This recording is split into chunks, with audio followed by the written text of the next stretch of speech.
Every painting of Jesus you've ever seen might be wrong. Scientists used new computer technology to study old bones and other clues from Jesus's time. What they found was very different from the images most people know. The computer showed a man with dark brown skin, short curly hair, and strong facial features. This looks nothing like the tall, fair-skinned man with long, straight hair shown in most churches. So how did we get it so wrong? And what does the evidence actually show? Scientists have found skeletons from people who lived in the same place and time as Jesus, 1st century Judea, which is modern-day Israel and Palestine. By studying these bones, researchers can learn a lot about what people looked like back then.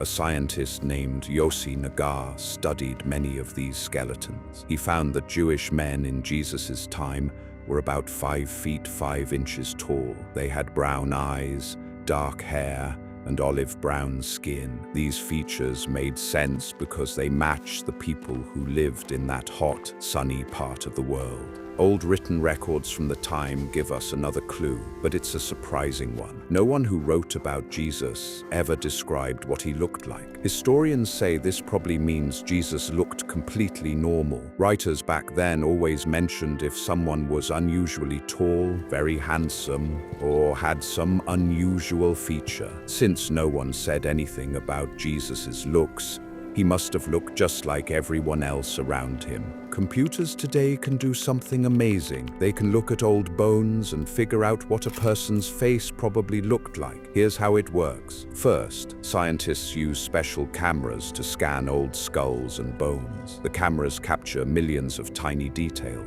like how wide the cheekbones are, how the nose was shaped, and how the forehead sloped. All of this information is turned into a 3D computer file. Then an AI, a very smart computer program, goes to work. This AI has studied thousands of real people whose faces and bones are already known. It learned how the shape of a skull connects to what a face looks like. Using all that knowledge, it can look at an old skull and predict what the face probably looked like. Scientists say this method can get the face right to within about 2 millimeters, about the width of 2 pencil lines. That's pretty accurate for bones that are 2,000 years old. When scientists used this technology on skeletons from 1st century Judea, the same population Jesus came from, they got a clear picture. The result was a man with olive brown skin, dark brown eyes, and short, dark, curly hair. He probably had strong facial features shaped by years of working outdoors in the sun.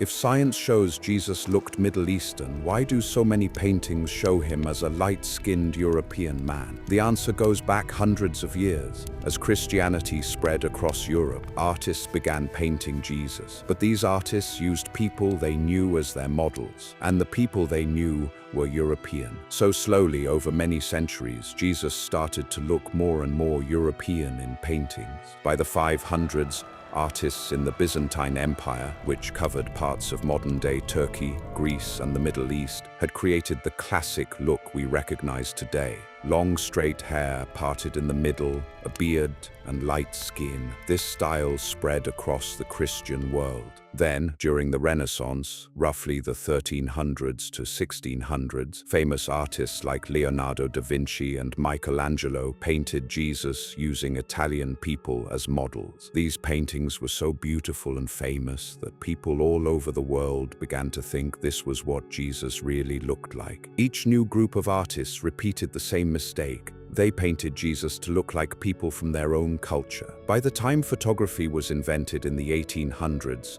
the European-looking Jesus was so common that it just seemed normal. People forgot it was ever different. Historian Joan E. Taylor, who wrote a book called What Did Jesus Look Like?, explains that Jesus would have had features common to Middle Eastern Jewish men of his time, not the European features seen in most religious art. In other words, Jesus would have looked completely ordinary walking the streets of ancient Jerusalem, but would look very different from most church paintings today. Some people might ask, does it really matter what Jesus looked like? After all, most Christians focus on what Jesus taught and what he means to their faith, not on his physical appearance. But many people think this discovery is still very important for a few reasons. First, It's simply about history. Getting the facts right matters. If we've been picturing one of the most important people in human history the wrong way for 2,000 years, that's worth knowing and correcting. Second, it says something bigger about how art and culture can slowly change history. No single artist decided to make Jesus look European on purpose. It happened little by little, each generation following the last. By the end, everyone just assumed the tradition was accurate. This is a good reminder to ask questions about where our ideas come from. Third,